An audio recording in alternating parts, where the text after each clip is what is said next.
Hello welcome students, আশা করি তোমরা সকলেই খুব ভালো আছো। জ্ঞানজ্যোতি কোচিং সেন্টারের পক্ষ থেকে তোমাদের সবাইকে আরেকবার স্বাগত। তো আমি মীরা ম্যাম, আমি আজ তোমাদের যে সিলেবাস রয়েছে সেই সিলেবাস নিয়ে আলোচনা করব। তোমরা যারা যারা এনইউ অর্থাৎ নর্থ বেঙ্গল ইউনিভার্সিটির আন্ডারে করছো, তোমাদের 5th সেমিস্টার যে মেজর কোর্সে যে মেজর 12 পেপার যে যেগুলি রয়েছে সেই সিলেবাস নিয়ে কিন্তু আজকে ক্লাসে আমার তোমার আলোচনার বিষয়। ঠিক আছে, দেখো প্রথমে তোমাদের টাইটেলটা যে আছে কোর্সে, টাইটেলটা বলতে শিরোনামটা তোমরা জেনে নাও। টাইটেলে বলতে শিরোনামে তোমাদের আছে সংস্কৃত, তার সঙ্গে ইংরেজি, হিন্দি ও নেপালি সাহিত্যের যে ইতিহাস। ঠিক আছে, এটা তোমাদের আছে আর কি শিরোনামে, টাইটেলে। এবার এখান থেকে তোমাদের কি কি বিষয় পড়তে হবে সেটা নিয়ে প্রথমে বলেছি আজকে ক্লাসে আমার আলোচনা। ঠিক আছে, দেখো আলোচনার বিষয় শুরু করার আগে তোমাদের একটা গুরুত্বপূর্ণ ইনফরমেশন দিয়ে দিই। তোমরা যা যা ভাবছো এই সেমিস্টার আমাদের সঙ্গে অনলাইন ক্লাস বা নোটসের জন্য যোগাযোগ করবে, তাদেরকে বলে দিই বোর্ডের কর্নারে দেখো দুটি নাম্বার দেওয়া আছে।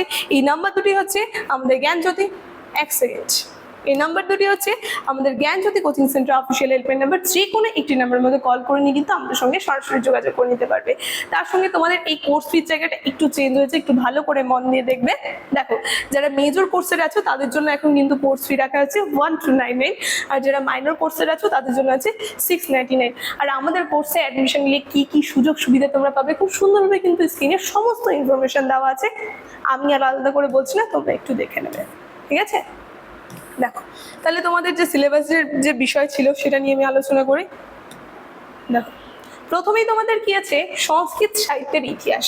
এখান থেকে তোমাদের যে পড়তে হবে সেটা হচ্ছে ভাস, তার সঙ্গে কালিদাস, তারপরে শূদ্র, তার সঙ্গে ভবভূতি, তার সঙ্গে বাণভট্ট ও জয়দেবের যে সংস্কৃত সাহিত্যগুলো যে রয়েছে সেই জায়গাগুলো কিন্তু তোমাদের পড়তে হবে। ঠিক আছে, এক এক করে আমি বলছি। তারপরে দেখো কি আছে ইংরেজি সাহিত্যের ইতিহাস। এবং ইংরেজি সাহিত্যের ইতিহাস থেকে কোন জায়গাগুলো তোমরা পড়বে, দেখো কার কার রচিতগুলো পড়বে। দেখো শেক্সপিয়ারের রচিত ইংরেজি সাহিত্য যে রয়েছে সেটা তোমাদের পড়তে হবে। মিল্টনের, তার সঙ্গে ওয়ার্ডসওয়ার্থের, তার সঙ্গে কোলরিজ, তার সঙ্গে সেলি, তার সঙ্গে ক্রিস এবং চার্লস ডিকেন্স যে রয়েছে। ঠিক আছে, তাদের এই যে ইংরেজি সাহিত্যগুলো যে রয়েছে সেই জায়গাগুলো কিন্তু তোমাদের একটু ভালো করে মন দিয়ে পড়তে হবে, সিলেবাসের মধ্যে আছে। ঠিক আছে, তারপরে দেখো তারপরে কি আছে 3 আর 4 একসাথে বলে দিয়েছি, যেখানে হিন্দি ও নেপালি সাহিত্যের ইতিহাস আছে। এখান থেকে হিন্দি ও নেপালি এই হিন্দি সাহিত্যের ইতিহাস থেকে যেগুলো তোমরা পড়বে সেটা হচ্ছে মুন্সি প্রেমচন্দ্রের রচিত যে হিন্দি সাহিত্য, তার সঙ্গে সুমিত্রা নন্দন পন্থ যে রয়েছে তার রচিত হিন্দি সাহিত্য, তার সঙ্গে রয়েছে ফণীশ্বরনাথ রেণুর রচিত যে হিন্দি সাহিত্য। হিন্দি সাহিত্য থেকে এই কয়েকটা কবি যে রয়েছে লেখকদের, এই রাইটারদেরটা পড়তে হবে। ঠিক আছে, তারপরে নেপালি সাহিত্যের ইতিহাসের মধ্যে থেকে কি কি পড়বে বলে দিচ্ছি।